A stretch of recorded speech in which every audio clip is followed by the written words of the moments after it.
বাংলাদেশের মানুষ ফুটবল খেলার পাগল ভক্ত। তারা চায় বিশ্বকাপে বাংলাদেশের জাতীয় সঙ্গীত গাওয়া হোক। তারা চায় বিশ্বকাপে বাংলাদেশের পতাকা উড়ুক। তারা চায় বাংলাদেশ একটি দলই সাপোর্ট করবে, সেটা নয় আর্জেন্টিনা, সেটা নয় ব্রাজিল, সেটা হলো আমার সোনার বাংলাদেশ। বাংলাদেশ কি পারবে ফিফা ওয়ার্ল্ড কাপ 2030-এ খেলতে? তা নিয়ে আলোচনা করব এবং কি হামজা চৌধুরী আসার পরে বাংলাদেশের ফুটবলে কতটা উন্নতি হয়েছে তা নিয়ে আলোচনা করব। দেখেন, ফিফা ওয়ার্ল্ড কাপ 2030-এ 48টা দলই খেলবে। আলোচনা হয়েছে 64টা দল খেলবে, আসলেই 48টা দলই খেলবে। 48টা দল খেললে এশিয়া থেকে খেলবে 9টি দল, তার মধ্যে অস্ট্রেলিয়া রয়েছে। দেখেন এশিয়া থেকে কোন কোন দল খেলে: ইরাক, ইরান, কাতার, সৌদি আরব, জাপান, দক্ষিণ কোরিয়া, অস্ট্রেলিয়া, জর্ডান। এদের মতো ভয়ঙ্কর ভয়ঙ্কর দুর্দর্শ দুর্দর্শ দল। এই দলগুলোর সমতুল্য কি বাংলাদেশ? এখনো এই দলগুলোর সমতুল্য বাংলাদেশ নয়, এটা স্পষ্ট বোঝা যায়।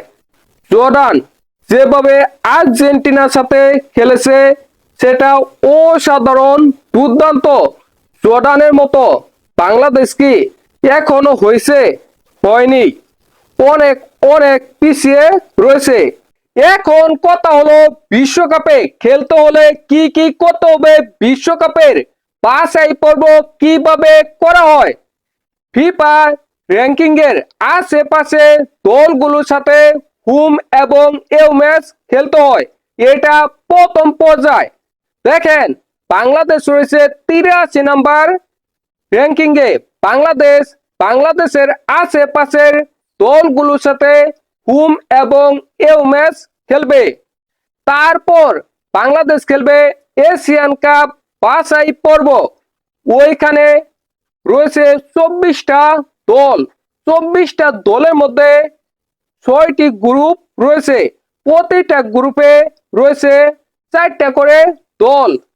ওই প্রতিটা গ্রুপ থেকে যারা গ্রুপ চ্যাম্পিয়ন হবে তারা খেলবে মূল পর্বে। দেখেন এশিয়ান কাপ মূল পর্বে আবার খেলবে 24টা দল। ওই 24টা দল থেকে 8টা দল বিশ্বকাপে খেলার সুযোগ পাবে। বাকি দলগুলো বাদ পড়ে যাবে, বাকি দলগুলো বিশ্বকাপে খেলতে পারবে না। বাংলাদেশ কখনো এশিয়ান কাপ মূল পর্বে খেলতে পারেনি, বাছাই পর্ব থেকে বাদ পড়ে গেছে। তাই বাংলাদেশের বিশ্বকাপ খেলা অনেক বেশি কঠিন। দেখেন গতবার বাংলাদেশ এশিয়ান কাপ বাছাই পর্বের গ্রুপ পর্বে 3 নাম্বার হয়েছে।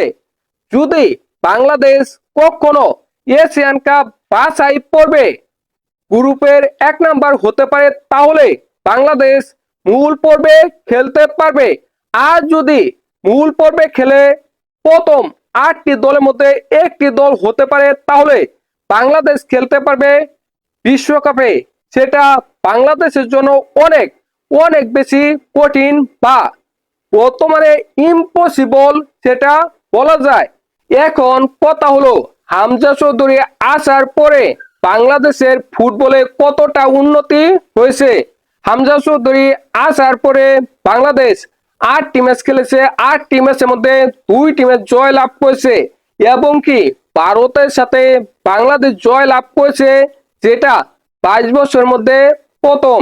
বাংলাদেশ বর্তমানে অসাধারণ খেলতেছে, দুর্দান্ত খেলতেছে। যে দলগুলোর সাথে বাংলাদেশ জয় লাভ করবে সেটা কল্পনা করতে পারেনি, ওই দলগুলোর সাথে জয় লাভ করতেছে। আবার এটাও সত্য হামজা চৌধুরী আসার ফলে বাংলাদেশের ফুটবলে এতটা উন্নতি হয়নি যে বাংলাদেশ এখনই ফিফা ওয়ার্ল্ড কাপ চান্স পেতে পারে বা ফিফা ওয়ার্ল্ড কাপ 2030-এ বাংলাদেশ খেলতে পারে।